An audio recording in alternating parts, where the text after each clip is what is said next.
So can I count on you? One last time? All right, kid. Let's go do it. One last time. Welcome back to day 9. We are officially in the single digits. It's true, we got here. Finally. I can't believe it. I'm so excited. We are so close. I can't believe this 50 days of Drake series is almost over. It's been a lot of work. But, you know, I knew when I made this series that it was going to take a lot of time and dedication, so I knew it was going to be a big job, but I'm glad I did, and I'm glad you guys have stuck with me to watch these videos. You guys have been awesome, so thanks so much for all the support.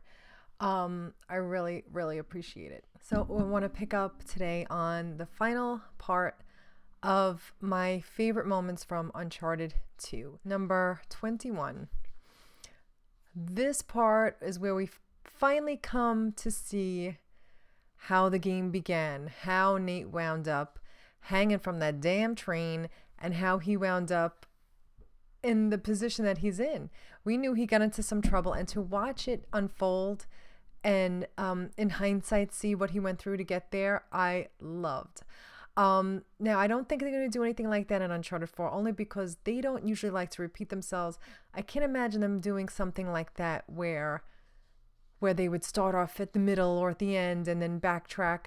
Because I know that, you know, they have said that the beginning scene is more emotional than the opening scene from The Last of Us, which I can't even imagine. The only thing that would be as emotional as that would be if somebody died immediately and then we did like a time skip or a flashback to see how we got there. So I'm hoping that doesn't happen, as I know you guys are not looking forward to that either. So I'm hoping that doesn't happen. But how we find out how Drake got there, how he escapes, all he had to go through to survive that whole train scenario, how he blew up, the kerosene tanks, and just got out of there, and he did what he had to do to survive, and he did, thankfully. So that is one of my favorite parts. I just love how we did a callback to it, and then we find out how we got there. Number 22, when we meet Tenzin. This is one of my favorite characters, and I love the fact that we do not understand a word he is saying. It would have been so easy for Naughty Dog to have just put the subtitles and for Tenzin's dialogue. I love that they didn't, though, only because we had no choice but to kind of figure out what he was saying, how he was trying to communicate with us, just like Nate was, because Nate didn't have any way of understanding what he was saying. Elena does, but Elena's not with us for this main mission that we're with Tenzin. She is able to communicate with them. Drake cannot. So the fact that we have to kind of rely on our body language and, the tone of our voice rather than what we're saying is just, I love that, because it would have been so easy for them to put the dialogue up. And I love that they didn't. And I love that just actually kind of, I feel like it just bonds them even closer because they have no other choice but to try. And we have to trust each other. You might not understand what I'm saying, so you best, look at my body language and follow me. And, you follow? You got to follow me. And I love Tenzin's character. He's a caring, kind person. And, he's about to throw down because his family is at stake here as well. And he's not about to let anything happen to them. Number 23, which I'm sure this part of the game is probably one of your favorite parts. When Nate wakes up from the coma and he is, from being, being on the train and shot and, and then Tenzin comes and wakes him up and tells him to get up and, let's go meet Schaefer. And so Nate's following Tenzin throughout the town. And while you're walking throughout the town, you get to meet the people of the little town.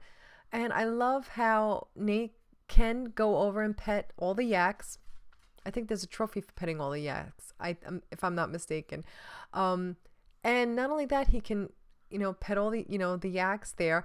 And then he can play with the children that are in the village. It's so cute. Play soccer with them. You can kick the ball with them, which you can also do in The Last of Us. Ellie and Sam play soccer with each other, And you know, not like there's any like big connection there, but you can also play with the children in the village. And there's a part where the kids are playing hide and seek from you, and they're hiding behind the wall, and Nate is, you know, playing with them and talking with them, you know, like, I see you, you know. It's just so, it just brings his humanity, his character, and it, you know, to life, and it just makes you really like him. I mean, that is just so subtle. It's so well done. I love how they just made it fit. And like, just as you're walking through the gameplay, it's nothing like you have to, you don't have to go out of your way to find it, but it's nice that that they put it in there, that they thought of it. Number 24, the part where we finally get to see the Guardians. We've been waiting the whole game up to this point. Are we going to see what all, you know, we knew there was a supernatural element. The whole game was leading up to it. When was it going to happen? Who were they going to be? What were they going to look like? You know, how scary were they going to be? So we finally see them in the caves, and they are scary as hell. They are strong as hell. When we have to fight them, when we have to literally wrestle them, it is frightening, and you really just feel like you're never going to be able to beat them. So thankfully Tenzin comes and, you know, helps us out, but they are so frightening when we first see them, and they are huge. So, you know, they are not to be messed with. And, you know, unfortunately we have walked right into them. Number 25, the caves. The caves in the mountaineering chapter is such a favorite of mine. It is huge. It's big and beautiful. There's so much to see when you're in there. The level of detail and the intricacies of the care they put into every single piece, every single part of that set piece is just mind-blowing. I can't believe how much work they put into it. It is so detailed, and it's so, there's just so much to see. The puzzles, the traversing around this area is just so fun and satisfying, and it's just gorgeous. I mean, there's so many moving parts. It's just such a huge area. I don't know how they got that section done. Number 26, the Truck Convoy. This part of the game can be so difficult. You are literally hopping from truck to truck, jumping while the trucks are being set on fire, soldiers are shooting at you. If you do it well, I mean, you know, and you know what you're doing, but the first few times you play it, I bet you died a few 100 times. No, maybe just me. I mean, you know, so it's once you get the hang of it, it's doable, but it's so fun because, you know, then once you finally get to Elena's truck, and then you get to, you know, you finally get control of the truck mounted, you know, the guns on the truck, and you start blowing all the trucks away. That is just so much fun. I love that part. So that's one of my favorite, you know, fighting parts of the game, and it's a good one. Number 27, the Monastery. This section is brutal. The brutal fights, the epic battle. It's a perfect mix of stealth and gunplay. You can come up starting, you know, all stealth when you and Elena are climbing up the mountain, and you can take some of the soldiers down. There's only a few of them at first, and then the deeper you go, the worse it gets.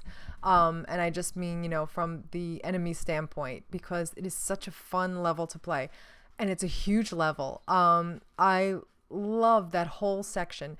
And the part that's my favorite is when you finally get up to like the crow's nest, or, you know, you climb all the way to the top of that part of the monastery, and you can start sniping the enemies in the towers, the 3 tall towers, like across the bridge, where all of Lazarevich's men are, and you can take down that whole tower, you know, I mean, and then the second one, I mean, that is just so satisfying when you can do that. I love that dragon sniper, so that is really fun for me. But that whole part that we cross the bridge, it's just a perfect level. I could play that level over and over again. Number 28. The part where Zoran is trying to manipulate Drake into doing what he wants by trying to solve the puzzle of the passage to Shambhala, so he can, you know, get to Shambhala and he can find the Chintamani. And he is trying to manipulate Drake into choosing between Chloe and Elena. And he's not falling for it. And neither are the girls. They're like, do not play into his game. They're like, don't threaten us, because they basically know if they don't get out of this in a way where Nate, can kind of like snake his way out of it, they're all going to die anyway. So they're like, don't even play into his game. So the girls back him up, and I mean, he will open the passage to Shambhala, but he won't choose. And I love that, because that could have been so easily like, they could have drawn that out. And he was just like, no, I'm not playing your game. I'm going to do it, but you're not going to make me choose. So he called his bluff. He knew he had no choice. He had to do it. He knew once they were in, he would find a way to stop him, but he wasn't going to sacrifice one of the women for it. Number 29. When we finally get through to our beloved Chloe, we finally impress upon her that, you might not want to be in on this. You might not want to help us. You might not want to save the world. But you know what, girl? You are here now, and you kind of have no choice, because it's going to be the two of us or the three of us. And if you don't help us, we're all going to die. No one is going to be safe. And we have to destroy the Chintamani stone. And whether you stay or not, we're still going to do that. And Chloe has been teetering back and forth this entire game, with good and bad. Should she help Nate? She wants to help Nate, but she doesn't want to be involved. She's trying to get what's hers and, take off with no strings attached. She could have easily given up on Nate. She still could walk away from this whole mess right now, but she is not going to do it. Let's save your world. I guess I have no choice. You done broke me down. So she finally stops with the internal struggle, and she just realizes, that she's going to have to play the hero here, and she's going to have to help. She has no choice. So, and she really, in her heart, even though she doesn't want to do it, she knows that's the right thing, and she knows she has no choice to. She finally picks aside the struggle for Chloe the entire game, and she's going to help us in the end. Number 30. Chloe is desperately trying to get Nate to convince him to leave Shambhala with her and Elena. Elena is almost mortally wounded. She is tore up. And she's like, this is suicide, and it. You have to come with us. And he's like, I can't. He won't. He knows what's at stake, and he won't leave until it's done. She doesn't want to lose him, even though she knows he can't leave. His conscience won't let him leave, but she just doesn't want to lose him. She does love him, whether it's friendship love or just they have a history, and she cares for him. Number 31, the final showdown, mano a mano between Lazarevich and Nate, and it's just the two of them in that. I hate this end boss fight. I hate it. I did find this glitch when I did my playthrough for it. Oh my god, it was so funny, because I couldn't believe I actually found this glitch. You can hide in a tree right next to one of the sap trees, and you could keep shooting it, and Lazarevich is stuck in the glitch, and instead of running around that whole collapsing part of the village or wherever they are in Shambhala, it is a nightmare. But I love even though it's a very dramatic fight. It's a great fight. It's just the two of them, no one else. Nate has got to get the best of him, or this is it. He's already, eaten the sap, and that's it. He's already becoming superhuman. So he has got to get on it quick. Lazarevich has already been transformed by the resin. This is where Lazarevich also calls out Nate for, all the murdering he done did in the game. He's like, how many men have you killed just today? And so he's like, he gives the old, evil dude speech. We're not so different, you and I, kind of speech. But Nate is, even though he has killed so many people, he is just doing it for the right reasons. We know how this game goes. This is Drake's MO. He's doing it to save the world, and that's why he's got to do this. He does have a conscience. He doesn't want to kill these people, but he's got to stop him. So I like that Lazarevich calls him out, and he tries to convince him that they're the same, but Nate's not even taking the bait. He doesn't have to kill Lazarevich, because the Guardians are going to do it for him. No mercy. I love it. Number 32. The final escape takes place on the beautifully collapsing bridge out of Shambhala. The tension is so high. You just had this high tension fight with Lazarevich, and you have got to get the hell out of there. Everything is collapsing around you. You know, you have got to go. And you are tempted just to stop and stare because the destruction is so gorgeous. I mean, everything, the light, the shading, I mean, the collapsing, the resin exploding. There's so much to look at. There's so much to see. And you just like, I just might, you know, might risk dying just to turn my head and just look at everything that's happening around me, because it is so beautiful and it is so well done. You know, just when we think we're safe, though, when we finally get across and, you know, we see Chloe, and then we see that one last guardian, and we have to stop him. We have to save Chloe, but the ground beneath us is crumbling, and we're sliding, and we're flying, and we're trying to shoot, you know, and we're trying not to fall over the edge. We fall over the edge, and once again, Chloe saves our ass again. She grabs us by the hand just as we're about to just, you know, fall over. There's, you know, that would have been it. That's it.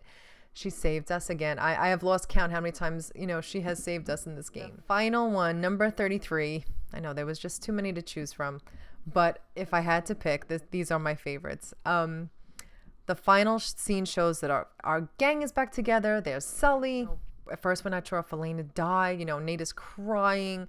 You know, he's calling out for, you know, Elena, you know, don't die, girl.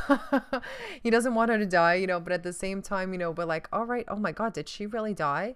And is he going to wind up with Chloe? Like, what is going on? When she says, you know, Nate, do you love her? Then you better tell her. I'm like, oh, okay, she's alive. This is Schaefer's grave they're praying, you know, at. And then she's like, you know, you're going to miss this ass. And I love it. And then she gets to walk away, you know, so the whole ending scene is just so well done. You know, I mean, we don't know what the future is going to hold for, you know, our gang, our friends, and we don't know what is going to happen in Uncharted 3. Are they going to wind up together? You know, but we do find out that Nate hates clowns so much. It hates them even more than he would hate if Elena died. She calls him out on that, you know, on a scale from 1 to 10, you know, clowns really over my death. And it's a good thing she has his tears saved in that jar. But anyway, guys, thanks so much for watching my favorite parts of Uncharted 2. Tomorrow, we're going to go through my favorite parts of Uncharted 3. And I don't even know how many parts that is yet. I haven't even counted.